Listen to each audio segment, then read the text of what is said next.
Let's shout out to our hosts, New England Hydro Supply, Elevated Equipment. Thank you guys so much for hosting us here. Round of applause, please. We are stoked. Connect Community is super stoked to be out here on the East Coast. Shout out Masonic Smoker for throwing the free seed day on the East Coast, big dog. Round of applause. We knew that the Connect community had to somehow get involved with Mace and what he's got going on. This man has blessed thousands, if not hundreds of thousands of people throughout the world. This dude's got this entire community rocking with genetics. It's been a beautiful moment. We knew that we had to get aligned because that's what we're here to do. Connect Community is about education and leveling up. My name is Sergio Picazo, and we've been here since 2021, rocking these panel discussions.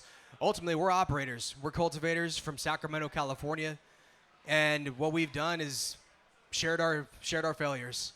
The Connect started from sharing our failures, and that's exactly why we're here today. It's because we want to be able to be confident in those failures to show the educational side of what we did to fix them. So I want to give a round of applause to all of our supplier booth partners out here that are here showcasing their solutions that have gotten us here today, that have sponsored the Connect community. Bless all these beautiful people for showing up here today because this is a free event. Everybody here, I love you for coming out, for spending a Sunday with us to level yourselves up. Round of applause for yourself, please. So I love to get into the purpose of why, but first I would love to give away another raffle of seed packs. So if you're in this room, you're going to be getting some seed packs from Masonic and from Dan, Rebel Grown. So let's do a quick raffle for somebody in the stands. All right. Drum roll, please.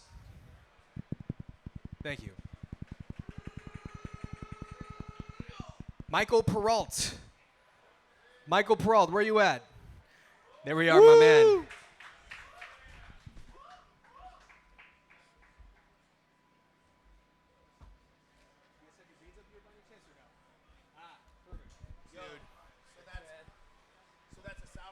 Tell him what it is. Tell him what it is, Dan. Yeah, so that's my Island Mountain headband. Back in the day, Humboldt County was growing a lot of headband, which was across the Sour Diesel OG Kush. So I've been working with that since 2012. That's an F5 male selection into the not-so-sour diesel clone. We test a lot of different sour diesel clones, and this is the gaseous one that I found the closest to the authentic one that I started growing back in the day. So, yeah, those are fire. Cool. Hell yeah. There you go, bro. And you also get a pack of the AB Parfait from Compound. Make sure you appreciate you, bro. Make sure you see me after. I got some candy shishka berry for you. Yeah. I'd also love to give a shout out to our presenting sponsors. Guys, this shit is not cheap to do. These events are not free for everybody.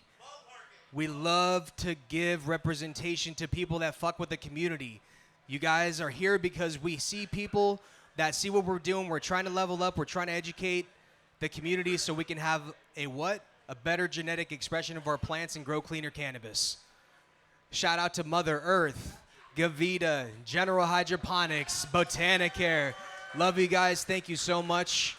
Really appreciate you guys' support. Quick shout out to Kayakor, Terra International, Hygrozyme. Thank you guys for getting us out here. It's been an amazing experience. Love the New England, guys. You guys got a vibe out here. It's super sick to be in front of some cultural representation. I mean, I was actually fortunate enough to get a chance to watch the Pats game in Boston, which was pretty sick. Sorry for the loss, but, you know, it was fun. All right, guys, let's get into this dope-ass panel. I would love to introduce our first panelist. Tell us where you're from, my man. What's up, everybody? Get up closer if you're in here. Take a seat. You know, if you guys want to hear some game, especially got Dan up in here. Dan, tell him get up in here. Yeah, really quick. Yo, if you're in the back and you want to check it out, everybody come to the front. Roll up some joints, get some herb, and come to the front, please. That's right. All right. Well, I'm Edgar Peña. My name on Instagram, you guys know me as Masonic Smoker.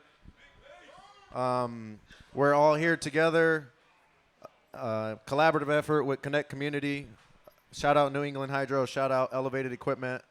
Free Seed Day, East Coast. Thank you guys for having us. Thank you very much. Dan. Yo, what up, everybody? Yeah, I'll just introduce myself a little bit. Appreciate coming down here. So I grew up about 30 minutes from here, and I've been very passionate about herbs since I was a teenager. I sold my first bag of weed when I was 13. When I was 17 years old, I left Massachusetts and moved up to Vermont because I thought it would be an easier place to stay free and grow weed and experiment. And, you know, there was a lot of pressure from the cops on me where I was growing up. After 10 years growing weed underground in Vermont and selling weed, I had an opportunity to move to California. I ended up in southern Humboldt County in a sub-region, even a subdivision that was the largest cultivation region in the entire Emerald Triangle without really realizing what I was getting into. So I got a medical cannabis recommendation, and long story short, I ended up running some of those largest farms because I had a lot of experience from my education experience in the East Coast. I started the first seed company in Humboldt County, offering seeds to medical dispensaries and patients back in 2012 at Humboldt Patient Resource Center. Back in 2012, that was one of the oldest medical dispensaries in California. It had already been open 16 years. Kevin Jodery at the time was the director who gave me my start selling seeds. So many years later, I still have my farm in southern Humboldt County. We're in that really unique neighborhood where I first showed up. We're known for sun-grown, organic, regenerative cannabis and really, really in-depth breeding work and looking for gassy weed because, like I said, I came from the East Coast understanding what we were smoking here and in New York, and then I got to California to understand the Bay Area and LA, and it's really all about understanding not just the commercial markets, but the connoisseur markets. So I have my licensed farm in California. I live in Vermont now and drove down 3.5 hours. I have a licensed farm in Vermont where I rock out the brand, and then we focus on seeds and genetics. I also am a senior editor with Skunk Magazine. I got a couple magazines at the booth, so I like to write other people's stories. I write the breeder diaries to tell the story of other breeders, and really like authentic cannabis culture. So what's been missing from my life is being connected to shit in Massachusetts, because as much as I live in Vermont and have my land and my property in this sacred neighborhood in Humboldt County, I'm from here. So I only feel at home when I come to Massachusetts and go hiking in the same forest I planted my first seeds when I was 13. But really quick, before we get into the educational shit, I just wanted to say about mace. So I actually learned about mace from my homie Jackson, Mean Gene Mendocino, and we were having a conversation about, you know, breeders, and Mace came up. I didn't really know who he was, and over time I started to see kind of the following that Mace has really built and the connection to people that he's had. And this dude's really been proving himself from genetics, and I've been proud to contribute seeds to the events he's been doing in LA, watching him get 1,000 people turn up to show some support and all leave with free seeds. So really, really special to have this in Massachusetts. I feel very special and honored to be included in it. And we would love to talk about genetics and breeding. And then after that, open up to whatever questions y'all want to know. And then, of course, we have some free seeds for you. Thank you, Dan. Thank you. Round of applause for our panelists, please. That was a beautiful introduction, guys. Appreciate that. So that's exactly right. We're going to get into a little bit of dialogue amongst the panelists, then we're going to go right into Q&A. These things work because we want you to engage. We want you guys to ask questions. This is how the community comes together. Is let's talk about real shit that's going down and anything that we can help you guys with to help level up. So the panel discussion is really about Seed to Success, the art of cannabis breeding. So we're here because these guys have done so much for the industry and the community. Awards, flavor profile, I mean, the list goes on. So from a breeder's perspective, guys, let's just kick it off from the top. How and why do you select certain parents when you start a breeding project? To me, I'll start it off, and then Dan. Well, to me, it started off just growing plants and rocking with teams and growing stuff because I liked it. I liked papaya. I liked the stuff that Trop had to offer. It was a pretty plant at the time. So I'm meshing things together. We're talking about Wilson in this perspective. So it didn't happen forcefully, like, oh, this is a come up, let me grab these two plants and put them together. At the time, they didn't even have namesake like that. Papaya was barely getting its ball rolling. It did have a ball rolling, but it didn't. It's not like it is a namesake hash variety now. No, people were still becoming privy, and that was the first rendition of a Tropicana seed stock that was made. So safe to say, like, I was just rocking with a team, growing strains that I liked.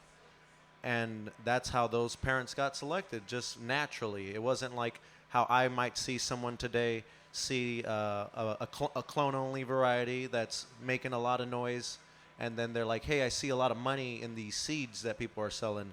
Let me go grab that and make a whole portfolio with it, feminize it into other clone-only varieties and be the first to do said variety and kind of cash in. But that's how it stemmed, right?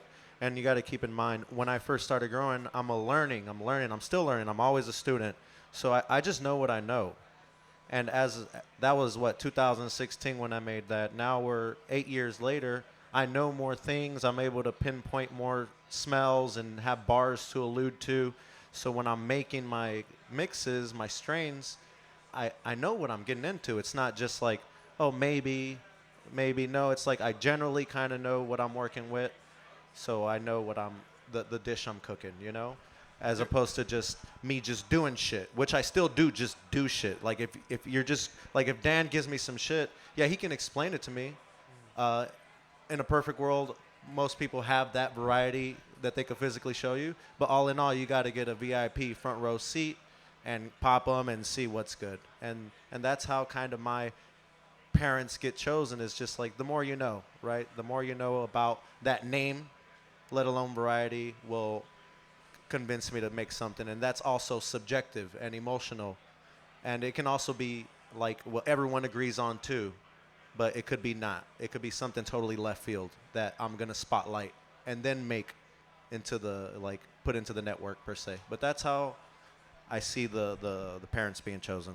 The intentions of what you like, right? So know your breeders, know what you're getting yourself into when you start popping seeds. There's a lot of great crosses out there, right? But knowing what you're hunting for specifically, because you're starting out with flavor profiles that you like. Yep. Yes. Yeah, that was great. So with breeding, there's 3 parts of it. There's 3 reasons you do it. One is to improve something and to make it better. Another one is to preserve something and take something that's special and make sure that it's around to be shared in the future. And the third part of it is creation, because sometimes we are taking something that didn't come from us, but we want to make it available in the future, preserve it, we want to make it better. And then sometimes we like to mess around and see what we can create that's unique from that, right? So a big part of the answer to that question for me is about the intention, and the intention can just be R&D and messing around and making a bunch of new hybrids to test out and find out which ones are winners and which ones are not. But it's also specific to the variety. Maybe it's a certain plant that you really do like the female and you're trying to preserve the traits towards that. So you want to make a whole bunch of hybrids with that female, grow them all out and find which ones are dominant towards that. So it really depends on the thing. But in terms of choosing, individual plants, especially for males that I'm going to breed with, it's about what you're looking to do and what the reasons are. But then obviously, if you're looking for traits, anytime that you're making breeding selections, you want to find the best of the best. The problem that we all have as breeders is that we all lack space, because nobody has 1 million square feet and an unlimited budget for labor and a huge staff to just do all of it, right? It's a lot of work to grow a ton of plants that you're not growing out for flower or hash. You're not going to make money off them. It's just R&D. In the perfect scenario, when you're making selections, you can grow from the largest possible plant pool of each variety. So generally, with most types of cannabis, if you can grow 300 to 500 individual seeds, you're going to find every single phenotype expression that's in that variety. But how many of us have the R&D space to pop 1,000 seeds, grow 500 females, take notes on every single one of them, lab test them, smoke all the females, and really find the best of the best of the best? It's not really something that's very feasible. But what I do, and my intention is to do the closest to that I can with different partners, different farms. Like Mace has got so many people rocking his genetics, so he can go visit other farms and see the phenotypes of a variety that he may not have the space for in his facility. So that's kind of what I do. Is I have the R&D capacity that I have at my spot, and then I try to get as many friends and other farms that I respect and trust quality control wise to grow through stuff so that we can work together. And that's what's cool, is that always opens it up to collaborations, because when you give somebody seeds, you go, oh, we made 75 varieties this year, but we're only focusing on these 8. And then you can share stuff with your friends that you don't have space for. People that might have a good brand, a good farm, someone that is a good organic grower and you know their herb is in high demand. Hey, pick 3 things that you might like, grow these. If you find something very stellar and very special, something good enough it could make its own brand on its own, that belongs to you, it belongs to us. You grow it on your own farm, name it whatever you want, just list the lineage. I can rock it on my farm or partners' farms, and that way we all get to go explore more genetics together. The power of collaboration. Round of applause for the power of collaboration. Share your fucking work. Can't stress that enough. Breeding is a community. It's a team, right? There's a lot of partner farms. There's a lot of opportunities where you want to see different crosses or different clone validations go into specific partners to get that clarification on those. Well said, guys. Like, that was... It's cold as fuck over here, guys. I'm like hoodie on, hoodie off. You got that LA blood, bro. Going like this and shit. Yeah, it takes some. You're just from LA. I got soft after living in California for all these years. Yeah. Humboldt still gets cold in the winter, but not cold like Vermont where I live. Yeah. It's fuck you cold here, you know? Okay, so let's talk about challenges. What are some things if you're an aspiring breeder and you're getting into the game because you want to create those flavor profiles that you feel like you want to share with the world? What are some things that you can advise on that you might want to, be aware of before you start the projects? With me is for aspiring breeders, you're asking what I recommend for aspiring breeders and their projects. Do what you like. Don't get wrapped up on the like, it's like a veil of like, it's like Wizard of Oz. Like only certain people are allowed to do it. Like, no, just start somewhere. You might not like it the first time. Just do it, and then you work from there. There's so many flavor profiles out there. There's so many growth patterns. You might be the next person to find the next best thing. Like, there's easy does it. It sounds so cliche and woo-woo, but like, just throw some seeds in the dirt. I tell people all the time, like, we all have the right to abundance, us as humans, and I mean that in the sense that, like, a price pack of some seeds costs like $100. There's no way we can get all of them. You can't afford that. But this is kind of like a sales pitch, but like, I do offer that, on my thing, where you can kind of explore a bunch of varieties all at once. Like that, and I just recommend people just get busy. Just pop a bunch of seeds, throw them in the dirt. It's not going to be like the stuff you see on your phone, and most of those times these guys are just showing you the pretty stuff anyways, So as for aspiring growers and breeders, assuming you're learning, just get busy. Throw some stuff in the dirt. I don't know how laws are and all the legalities, but like how I do it, they ask me all the time, like, yo, do you have a license? I don't have nothing, bro. I'm just blowing up my backyard, crossing my fingers, praying every night, nothing happens. And you can do that to an extent. You can rock what you can, but it's up to you ultimately. Like, it's really up to you how far and what stamp, if you even want to be a player of this game. And I know a lot of you guys do. That's why you're here. You want something to offer. You want to stake your claim or something of that nature. Maybe you just want to be a dope part of the game, and that all helps. It's up to you, and get busy, man. Pop some seeds. Be careful taking in clones. That's what I recommend. Especially aspiring growers and breeders, be careful taking in clones. Even if they are quote unquote clean. That's why it's cool to start from seed. You don't have all that baggage to deal with. So just get busy, man. Go buy some pots, throw them in the dirt. If you could pop in the dirt, careful with the slugs. So that's what I recommend. Yeah, I agree. I mean, step 1, plant more seeds. Plant some seeds. In terms of challenges, I think it's finding what you want to do that's unique, because you can just look online and there's a million people trying to sell seeds. And I don't know if everybody should be selling seeds, but everybody should be making their own seeds, because that's how you're going to get the experience to maybe have something that's valuable enough that somebody might actually want to buy it.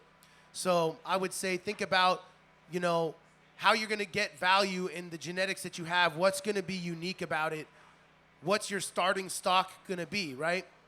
So if you're thinking about what you're going to pop, whether, okay, I'm looking for males or I want to do a reversal, you know, what's the reasoning behind that, who it's coming from, do your research. I always tell people when they ask, well, what are good breeders? Like I mentioned, I write the breeder diaries for Skunk Magazine. You know, I grew up looking at the centerfolds of High Times magazines and being blown away by what was happening in Amsterdam, and then learning about what was happening in Canada in the early 90s in cannabis culture.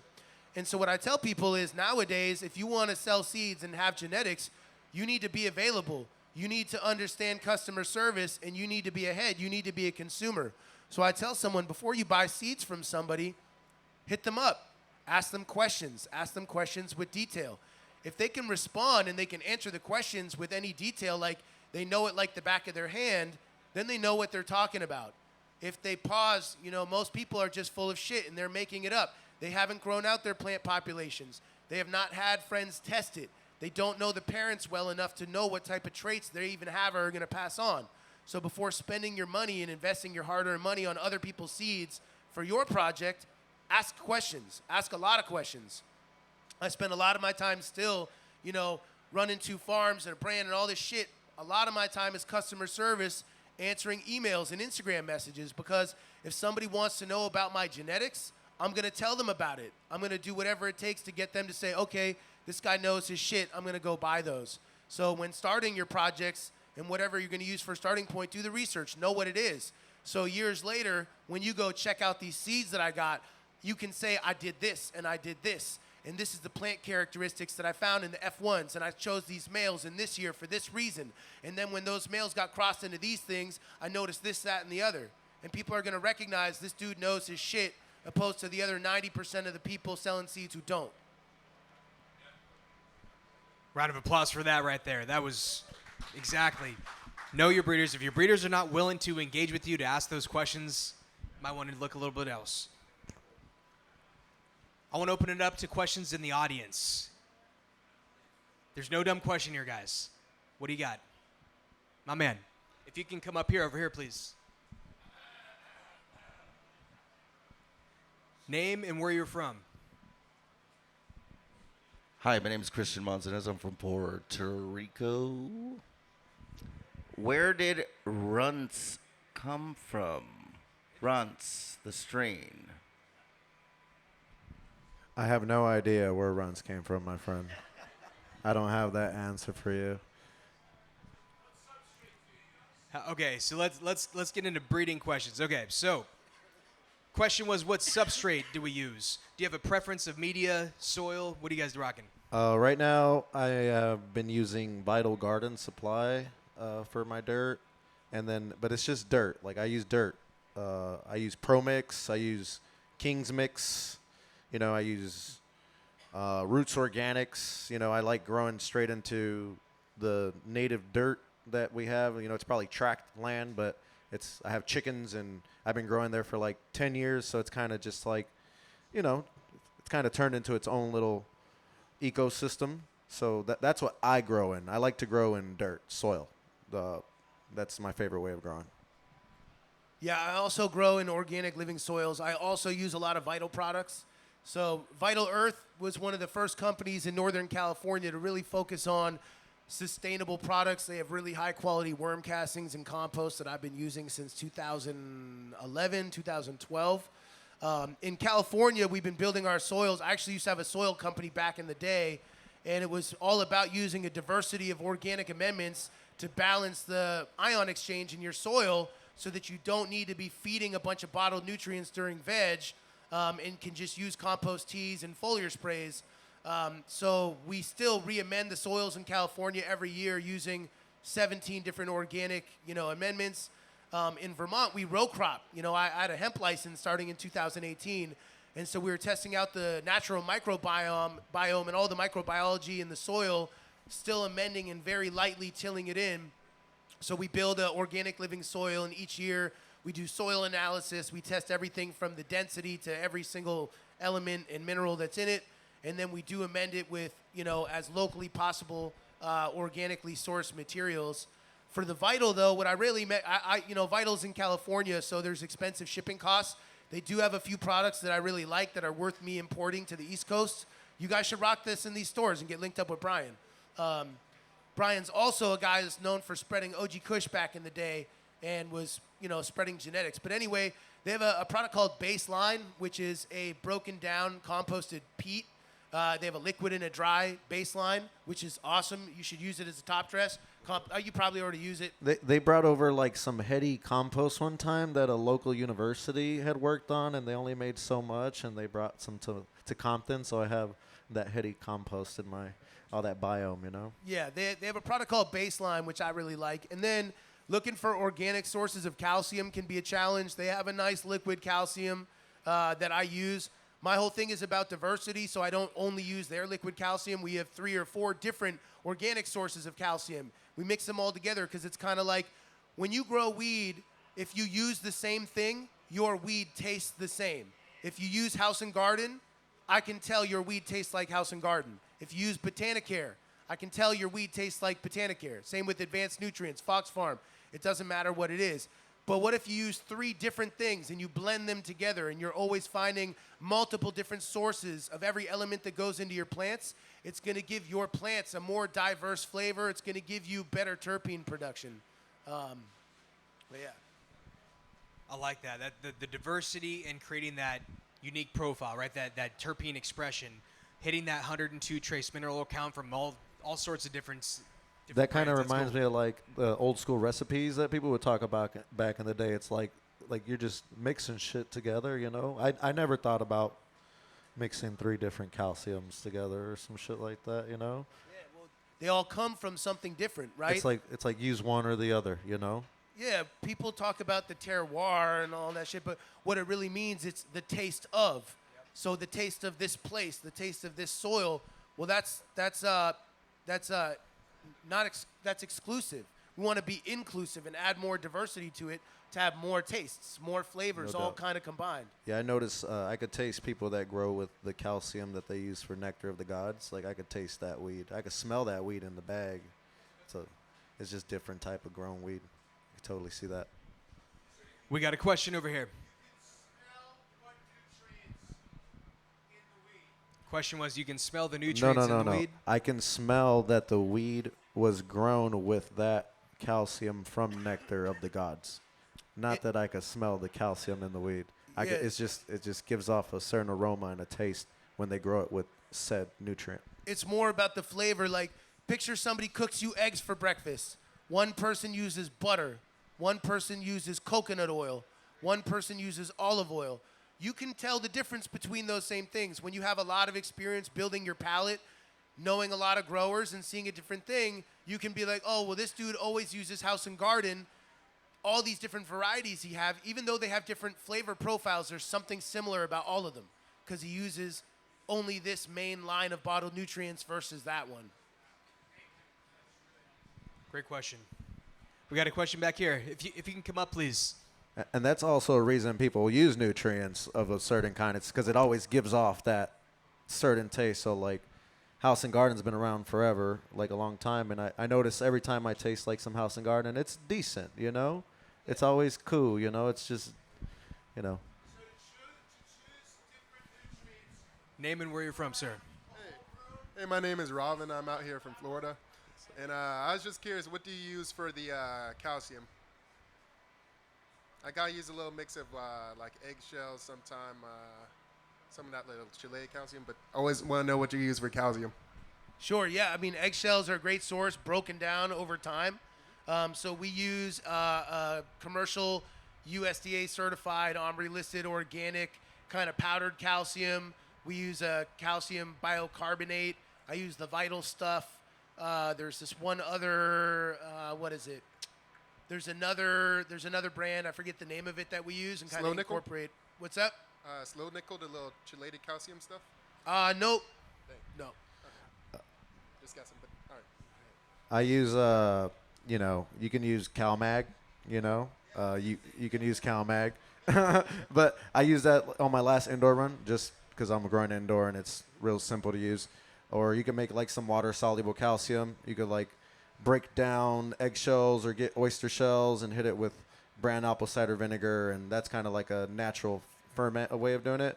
But as far as like how effective and you know, if as far as on your plant, you know, you would have to do side by sides and see how much you like that, you know. Okay. Yeah, like we build the calcium into the soil with gypsum and all these other ingredients and shit that you Use just a talked lot about. of gypsum. Gypsum, like just get in there, especially if you're growing outside. Go get you some gypsum. That's what I've been using a lot in my garden. Yes, sir. All right, thanks, guys. I appreciate everything. Thank you, bro. Appreciate the question. Anybody else? Right over here, man. Come on up.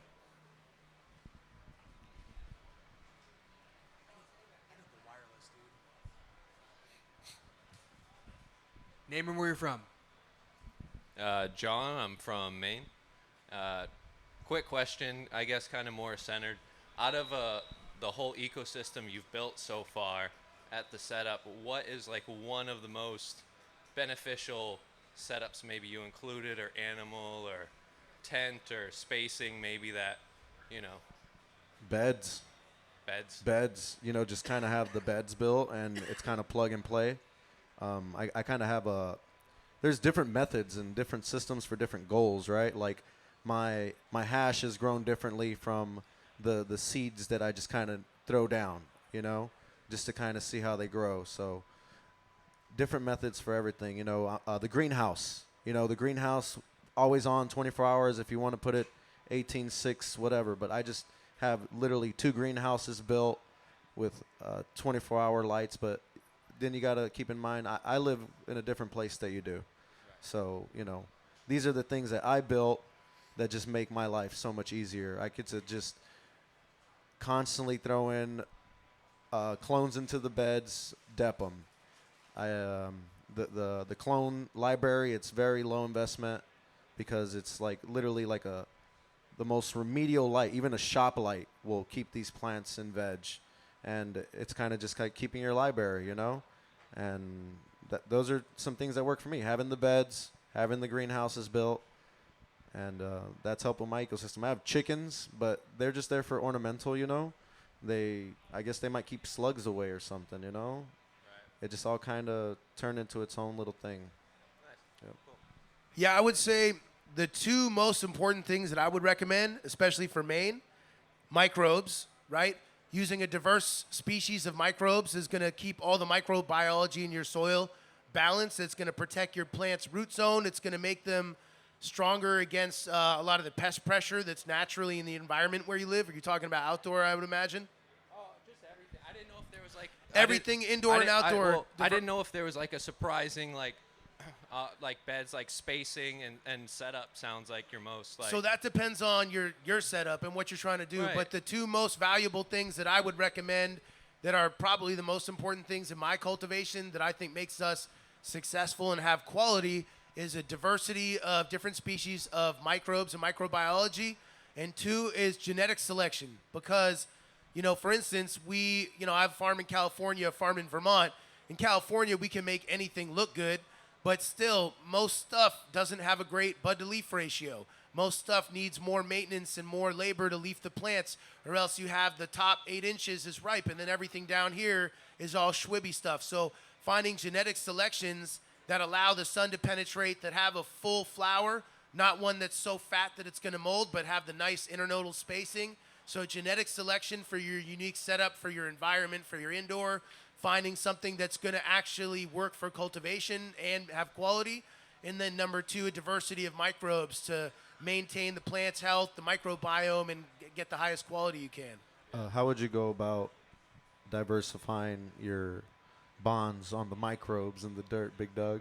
Yeah, diversify your bonds. Let's go. Let's check it out. So one of these songs I have, that's one of the first lines. No doubt, It's very similar. I got it. It's the Wu-Tang reference from Dave Chappelle. Yeah, you know? so I really like, everybody loves Chappelle's Show, but I really like Chappelle's Show. No doubt.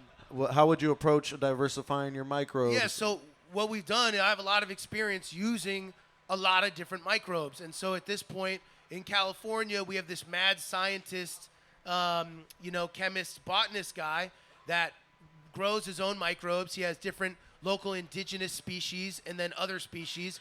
And what we order from him comes a diversity of all these crazy, all this crazy microbiology and different Bacillus subtilis and Trichoderma and all these different species grouped together at really, really high counts, parts per million.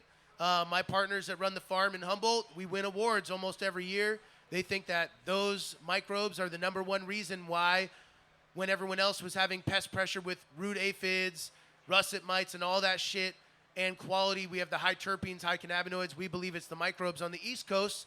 I have a head cultivator, Owen, who's an engineer. He's got like a engineering degree and thinks differently about plant science than I do. And he has a mad scientist on the East Coast that formulates different microbes for us.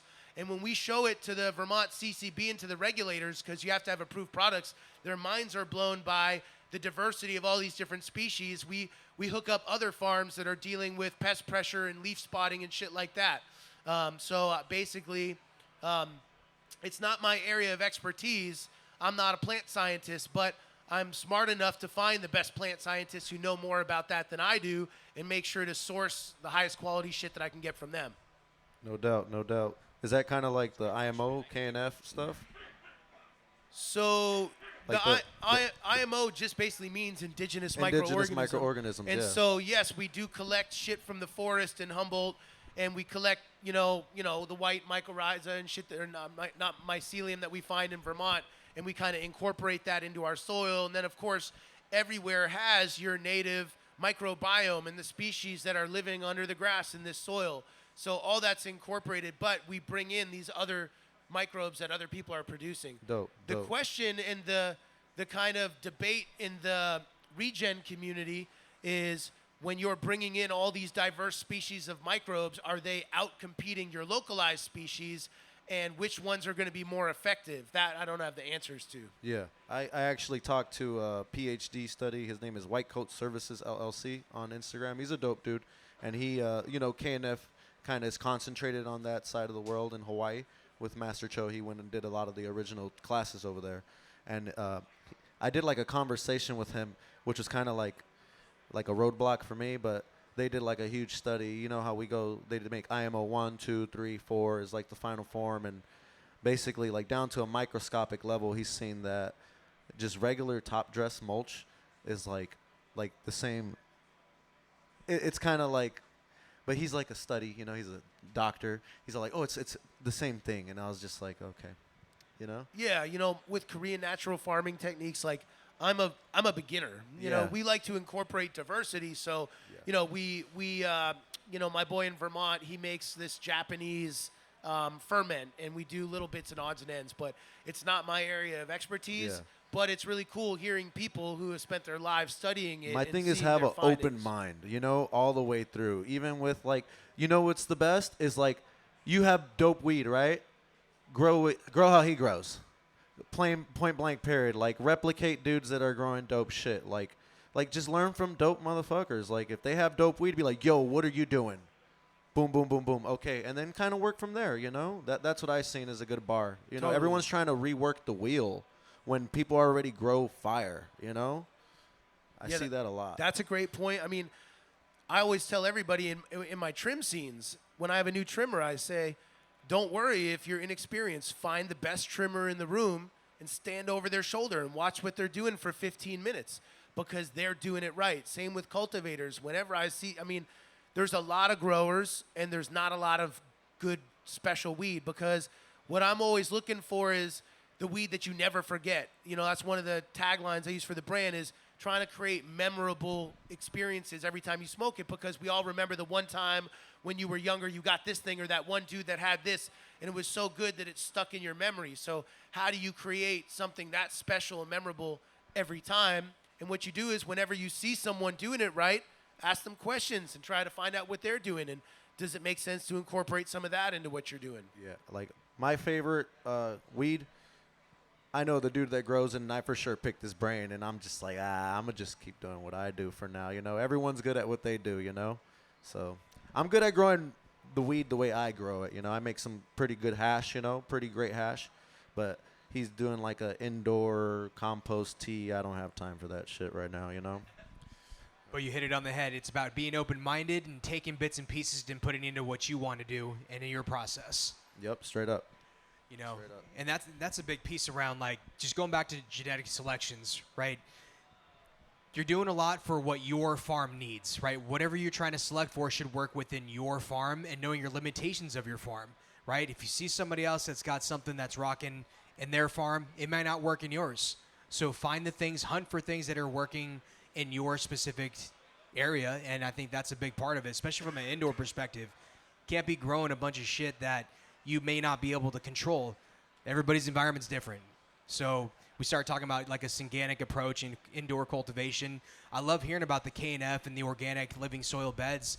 That's not my world, but I am a indoor cultivator. We like to use organic inputs and biostimulants to bring back that trace level mineral count up to 102.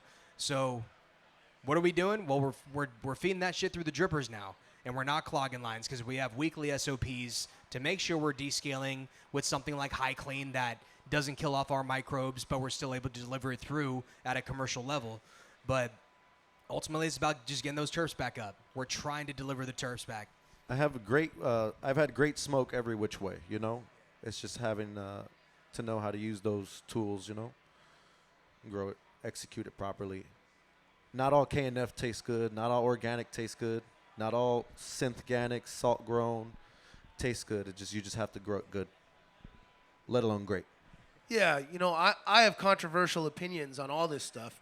I started off growing plants in the woods that wasn't very good not far from here. It got stolen half the time. I didn't even harvest any weed that didn't get stolen until I was 17. And then I got some lights from Worms Way out in Worcester and, you know, and grew indoors and with my bat guanos and my worm castings. And when I moved to California and I end up in Humboldt County on some of these biggest weed farms in the region, I kind of hated on these guys for growing outdoor. And I was like, yo, you guys should let me set up 6 lights in this little shed here. Trust me, my organic indoor. My last indoor crop from Vermont, I brought it with me across the country to show off to these Humboldt guys. That's kind of how I got in, is they saw the weed that I grew in Vermont. And they're like, oh, wow, this kid actually knows how to grow fire weed. But by the time that we had our first harvest, the lifestyle, the organics, and the flavors of it, not to knock indoor growers, I have a license for 1,000 square feet of indoor. I test my genetics indoor. I can't smoke my own R&D. We have like a couple grow tents where we test our genetics in that are not seeded. And even if it's organic, like, you know, this shit is 11 months old, grown in the Northeast Kingdom, 40 miles from Canada. It just tastes better than I can make this taste indoor. It just does. And there's so many environmental reasons of the electricity usage and all these reasons where, look where agriculture around the world has transitioned. And in the future, all these 100,000 square foot indoor facilities all around Massachusetts aren't going to pay the bills when their competitors can get better and better at sun-grown, covered in plastic or a shade cloth, or even building high-quality greenhouses where they can control the temperature and maximize their canopies just as efficiently. So not to knock indoor because it's a necessity, but where did indoor cultivation come from? It came from Northern California when the campaign against marijuana planting started flying helicopters in grid patterns and busting all these growers, small growers growing in the canopies under the tree lines. They started throwing them all in federal prison. So what did these innovative growers do to protect their livelihood? They started taking metal halides and high-pressure sodiums and putting them in sheds and running generators under the tree lines. So the whole indoor hydroponics, all this cultivation was really stemmed by law enforcement fucking with outdoor growers. Again, dude, there are some very brilliant indoor growers that I learn from every single day, not knocking it. But when I go to dispensaries in Vermont and I see that 90% of the shelf space is indoor weed, and most of it's not good, you know? Sun-grown, done properly, you have to deal with the climate. Every year has a different climate. There's challenges with the right genetic selections, the right soil, all that shit. It just hits differently. And then if we're all into cannabis because of its spiritual connection that it's done, whatever it's done to us to make us love it so much, you know, in its natural form, it's always going to make you feel different than a sterilized form. And there's something different because you can feel my weed from Humboldt. You can feel the fucking mountains. You can feel where that shit comes from. And you can also feel when it's enclosed in a building with artificial lighting. And so, and I didn't mean to rub anyone the wrong way, because like I said, not to knock any of my tons of friends that are indoor growers. No, I Those are smoke just- fire indoor, just just throwing it out there. But outdoor is good too. It's good every which way, but it's got to be good, And I think a lot of people here are, indoor growers especially, because it's hard to pull off. I'm here in September right now, and it's wet everywhere. Like, ain't nothing finishing right here right now. Everything's sogging up, so they got to kind of pivot a little bit. I could totally see that. Healthy plants don't mold. Plants that have been bred for resistance don't mold. Yep. We actually have had a very unusually dry September and August. So in Vermont, we didn't get any rain. It's been 80 degrees until the day I came down. So we're having a beautiful finish and amazing terpene development and flower form. But Yeah, not all plants are going to finish for sure. Some of them will, I could imagine. bad genetic selections won't finish. My Yeah. R&D area, I have 430-gallon pots just for seeds that I don't know what they're going to do. Some of those will be problematic, and they will mold. We'll freeze them first. But the winners that we find out of that we re-veg, we'll be able to put into production anywhere in the country, and they'll be bulletproof and check every single box that a grower or a seller would need. Yeah, that'll be badass. Streamline those out here, and especially this is your backyard. It's like, come get it, guys. Come grow some outdoor. A lot of people, I think, they're dissuaded to even take that approach because of, I can't grow outside. Look, it's wet. It gets wet where I'm at too sometimes, and we let them bitches rock. I know it's different, but it's like, if it lives, it lives. If it dies, it dies. There's only one way to find out, and it's the same way you do with the R&D. You can do that. You might not have as much smarts as Dan doing selections, but like you kind of visually will see as you're growing all the stuff you bought what's going to do well for you, and you can re-veg it too, or keep a clone as a backup if you have time and space, which is hard. And you mentioned earlier your jar is 11 months old and that shit still smacks, right? Post-processing. Most people fuck up post-processing so hard and so fast.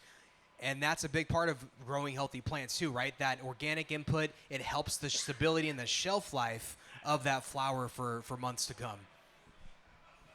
Yeah, I mean, post-processing, obviously the way you store your weed.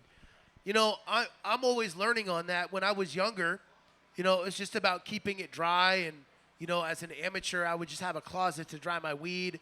Then I get to Humboldt, and the old-timers, a lot of these farms are off the grid. So they're using propane heaters, wood stoves, and things that are pretty questionable to me about maintaining an environment. Guys who are saying, oh, just get it 90 degrees and get it off the dry lines in 4 days. And that was never my style. It was never going to be my style. And then you modernize, and people are drying and, curing at 60% humidity and 60% or 60 degrees. Is that the right answer? I think it's different for everybody. What's your answer? Because that's a question that gets thrown around Yeah, a lot. so- And that's the safe answer. Like when you don't know how to dry, you just say 60-60 to somebody, right? You're like 60-60. Yeah. But when in actuality, most of them are just drying and what they have to work with. Yeah, so I think it really depends. Like my dry room in Humboldt is off the grid. We run a generator seasonally to power it. We have split systems, AC. We have dehumidification. So we're able to keep it pretty cool. I'd rather dry on the cooler side. 60% humidity may be a bit much. I mean, I think 55, 56, 57, but I think it's the first few days when things come in. I think it's better to be closer to 50% humidity, 50 to 55. Even 55 might be a little high the first few days. After the first 3 days, especially if you're an outdoor farmer, not all your weed is going to be perfect. You're going to have imperfections. You might have little mold spores that are existing in your plants. And that first few days, you need to make sure that they don't have the ability to grow. And then beyond that first few days, you can cool it down and raise the humidity. And then there's a lot to manage large harvests and how you stagger it. Are you bringing fresh material into a room that already has other stuff that's been drying for multiple days? Do you make sure to have different rooms that are enclosed so that every time you bring fresh material in, it goes into its own room? It's something that we're still learning. In Vermont, I've got 2 barns. One of them is on the grid. I've got electricity. It's certified commercial building, concrete floor, insulation, dehumidific, everything. The other one is off the grid, though, and I have to run a generator for a month out of the year. So it's always evolving. But, we don't really have, like, a specific SOP. It's kind of work with what you got. You got Yeah. the grid, you're off the grid. Both. Me, it's just chop it on, throw it in the freezer, we're washing it. That's how you dry a plant.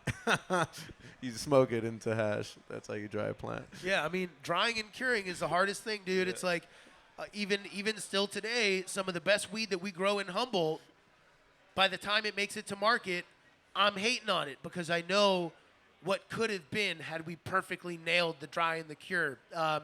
In California, SC Labs is one of the most known labs. One of the founders, Alec Dixon, really, really cool guy. And they do a lot of innovative research on terpenes and terpene preservation. And he tells me he knows my weed. And he says, dude, your weed that is hitting 3.5%, 3.25% terps, if you had the drying facilities that a lot of these big, fancy, well-funded companies have, that shit might be in the 5% terps because we're only working with what we have, That's a great point. You work with what you have. You modify what you have to make it work. So there's a lot of things, guys. You dropped hella game today. I can't thank you guys enough. Before we wrap the panel up, any final questions from the audience that we want to get?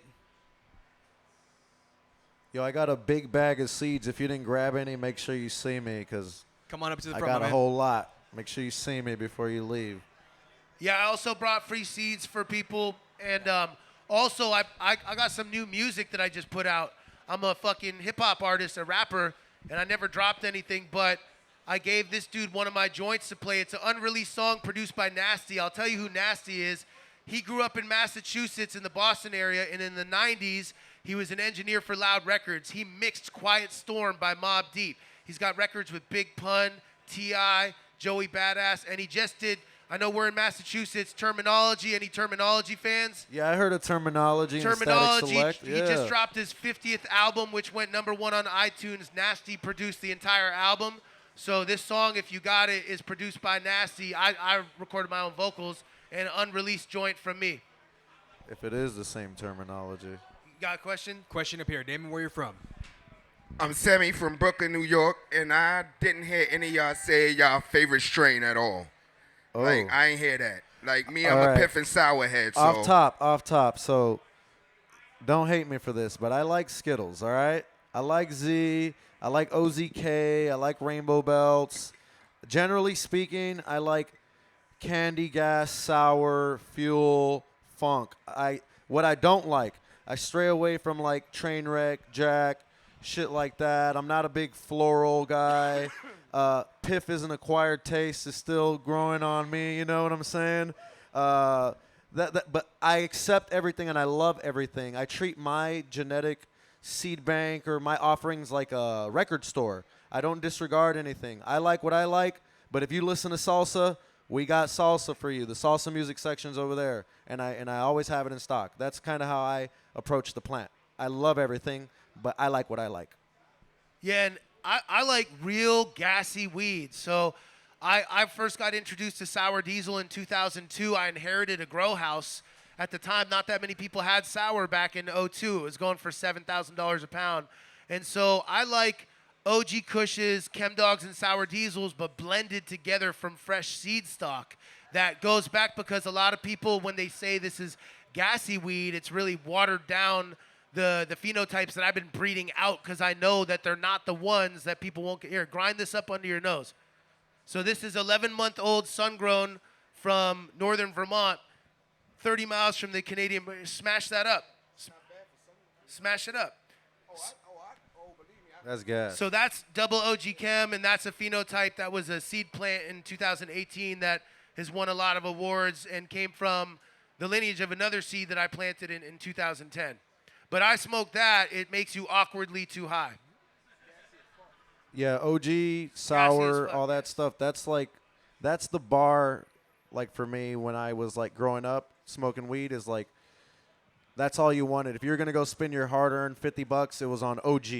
It was on sour. It was nothing else. You weren't gonna go, experiment. You were gonna go buy some OG. So that's for sure some of the best shit ever. And I love to see people hyper-focus on certain lineages, you know? Like Dan is just hyper-focused on fire, on gas. So it ain't going nowhere as long as Dan and people like Dan are here. And, I get known for gas, but then I feel typecast about it. So we do have a lot of other unique terps and stuff. Like we just crossed the original Skittles into the Double OG Chem. Let's go. We haven't grown it yet. I'll give you some seeds of it. Let's go. But I'm actually going to New York tomorrow because I got partners that were doing R&D in their greenhouse, and they just did our first harvest. So we're going to test probably like 12 different clones next Thursday that I'll get to try out. And that's what I'm hoping to bring is some more sweet, floral, earthy, haze, spice, different flavors so people don't only think I only have gas, Yeah, that's one thing I hate to get boxed in. So you have to do, and you have to pop out and show them sometimes. Like, nah, that's not all I do, big dog. We got everything crossed into the gas. I love to see it. Another question, sir. All right, you guys mentioned some good people who had some microbes. I just want to know who they were, if you could share them. You say it louder? About the microbes, who were the people that you're talking about, like on the East and West Coast, who are good with microbes? So to be honest, the reason I'm able to come here today is because I'm no longer the day-to-day hands-on farmer. And so, yeah, I like to plant seeds and I harvest with my team, but I have a crew that runs my farm. So I have a head grower in Vermont who is an amazing operator whose fucking life is connected to that farm.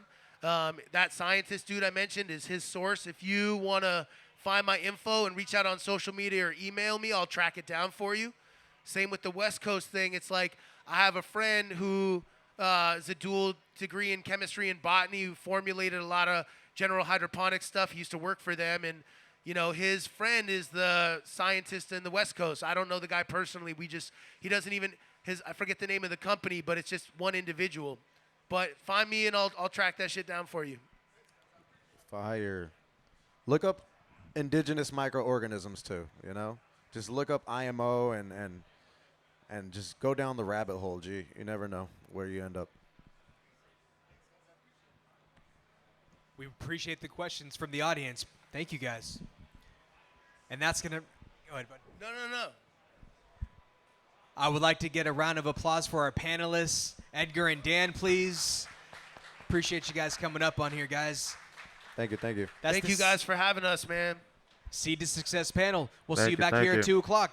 Much love. Woo! And drop that joint. Do you have that first one? Hell yeah, dude.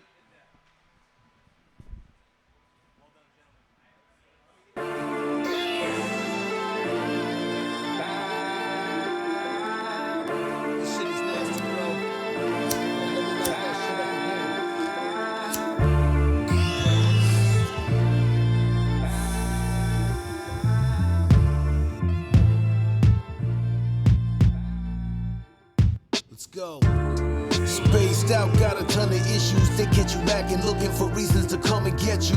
Devils over my shoulder, double booking my schedule. My time is money, your mama's wrong, you ain't nothing special. No. Seen death more than living life. Seen stress more than feeling right. The bank rejected my mortgage, I think I might write a letter to the board of directors, thinking they reckless, trying to raise my daughters right, and my money's coming from legal ventures. Persecuted cause I'm growing weed, top shelf OG, shit ain't nothing new to me. 10 years and my notes paid. More spots, building roads, I don't throw shade. Sun grown, sell weed, cut clones. If you live it, I can show you how to get it your own. Used to call me ganja rebel, now they like it's rebel grown. No faking in this undertaking. You ain't from the beach, fooling Samson or really Jamaican. Hard work, cold rain, till you shaking in pain. Want it bad enough to do it again. No faking in this undertaking. You ain't from the beach, fooling Samson or really Jamaican. Hard work, cold rain, till you shaking in pain. Want it bad enough to do it again. I left the verse open for a feature. Then the beat started coming creeping. Before I knew it, something inside of my soul is speaking, leaking, seeping deeper than the mind is reaching. The mind is weakened by the kind of status the leader seeking. I'm on my grind and barely see the weekend. But when I see the sky at night, I'm really feeling freedom.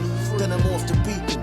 Big city dream reaching, no lights at the top of the mountain except the stars at the cabin looking out into Mars. You can't take it when you're gone. We're born naked and dying alone. Keep faking in your life as you lying, you won't have a meaning when you're gonna remember it all. Finding peace is the real goal. Out of balance cause my heart's cold. If it ever happens I won't even know what to do. Planting seeds, sitting underneath the shade that they grew. Sitting underneath the shade that they grew. Yeah. No faking in this undertaking. You ain't from the beach, fooling Samson or really Jamaican. Hard work, cold rain, till you shaking in pain. Want it bad enough to do it again. No faking in this undertaking. You ain't from the beach, fooling Samson or really Jamaican. Hard work, cold rain, till you shaking in pain. Want it bad enough to do it again. Want it bad enough to do it again. And again, and again. Toughen up, motherfuckers.